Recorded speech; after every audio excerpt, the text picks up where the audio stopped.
अध्रुव बंध।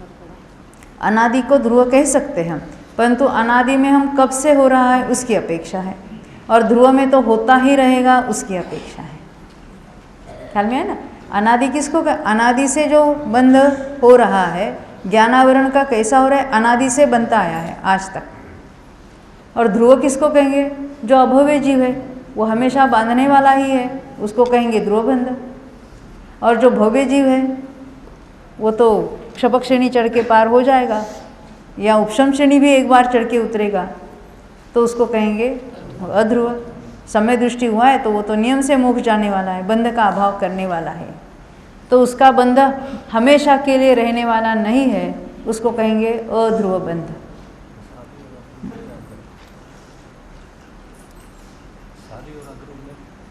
हाँ, आपका प्रश्न है सादी और अध्रुव में क्या अंतर है।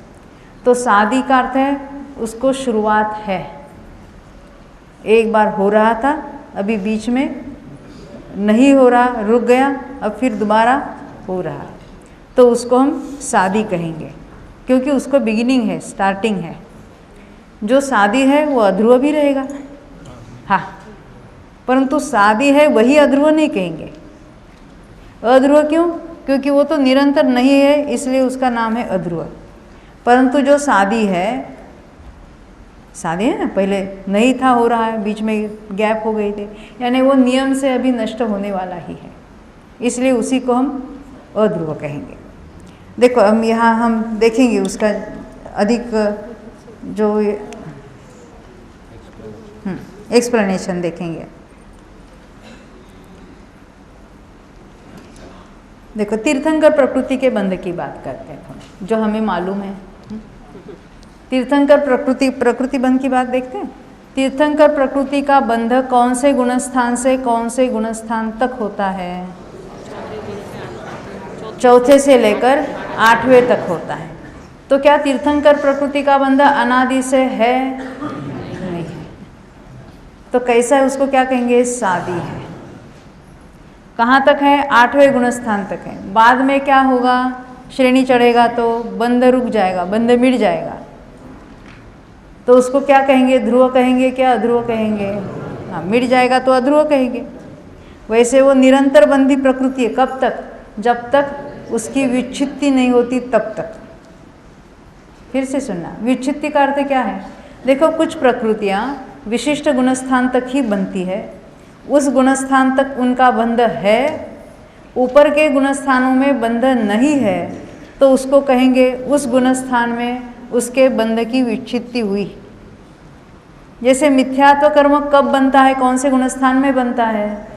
पहले ही, एकमात्र पहले गुणस्थान में ही बनता है, दूसरे तीसरे आदि किसी ऊपर के गुणस्थानों में उसका बंध नहीं होता। तो हम क्या कहेंगे? मिथ्यात्व की बंध की विच्छित्ति, यानी मिथ्यात्व का बंध होना कहाँ रुक गया? तो कहेंगे पहले में ही रुक गया, दूसरे गुणस्थान वाले को बंध नहीं, तीसरे को नहीं, चौथे को नहीं, ऊपर कहीं भी नहीं है। तो हम कहेंगे मिथ्यात्व के बंध की विच्छित्ति पहले गुणस्थान में हुई। जो पहला गुणस्थान छोड़कर ऊपर के गुणस्थानों में चला जाता है तो उसका मिथ्यात्व का बंध रुक गया है, वापस मिथ्यात्व गुणस्थान में आएगा तो उसका बंध दोबारा शुरू हो जाएगा। तब उसको क्या कहेंगे? ये मिथ्यात्व का बंध सादी है। जब तक सम्यक दर्शन नहीं हुआ था उसको क्या कह रहे थे हम? अनादि है। अब जो अभव्य जीव है वो कभी सम्यक तो प्राप्त नहीं करेगा, तो उसको मिथ्यात्व का बंध अनादि तो है ही है, उसके साथ वो ध्रुव है। ख्याल में आती है? और जो सादी हो या अनादि हो, एक बार सम्यक तो प्राप्त किया है और उसका तो बंध अभी मिटकर नष्ट ही होने वाला है, तो उसको कहेंगे अध्रुव। ये विच्छित्ति की बात देखिए। अब हम तीर्थंकर प्रकृति की बात जो कर रहे थे उसकी बात फिर दोबारा उठाते हैं। तीर्थंकर प्रकृति का बंध पहले दूसरे तीसरे गुणस्थान में तो होता ही नहीं, चौथे से उसका बंध हो सकता है, शुरू हो सकता है, 8वें गुणस्थान तक बंध होता है। और उसका बंध शुरू हुआ चौथे से, पहले से नहीं था, तो उसको कहेंगे सादी। सादी बंध है, अनादि के तो है ही नहीं है। अब उसको ध्रुव कहेंगे कि अध्रुव कहेंगे? जब तक बंध रहा है उसको निरंतर कहेंगे, पर ध्रुव नहीं कहेंगे। वो निरंतर बंधी की बात बाद में आएगी। कम से कम अंतर्मुहूर्त तक जो लगातार बनता है उसको निरंतर बंधी कहते हैं। तीर्थंकर प्रकृति एक बार बंधना शुरू हो जाए तो लगातार बनती रहती है। अब जो नरक में जाते हैं ना, मिथ्या दृष्टि होकर जो दूसरे तीसरे नरक में जाने वाले भी जीव है, उनका तीर्थंकर प्रकृति का बंध एक अंतर्मुहूर्त के लिए रुकता है, क्योंकि वो जीव मिथ्यात्व में चला जाता है। मिथ्यात्व में तो बंध होता नहीं है, और फिर वहाँ जाके सम्यक दृष्टि होकर फिर दोबारा बंध शुरू होता है। इनके अलावा अन्य जो कोई जीव है, स्वर्गों में जाने वाले या पहले नरक में सम्यक्त्व के साथ जाने वाले, उनके तीर्थंकर प्रकृति का बंध एक समय के लिए भी रुकता नहीं है, लगातार चलता रहेगा। कब तक?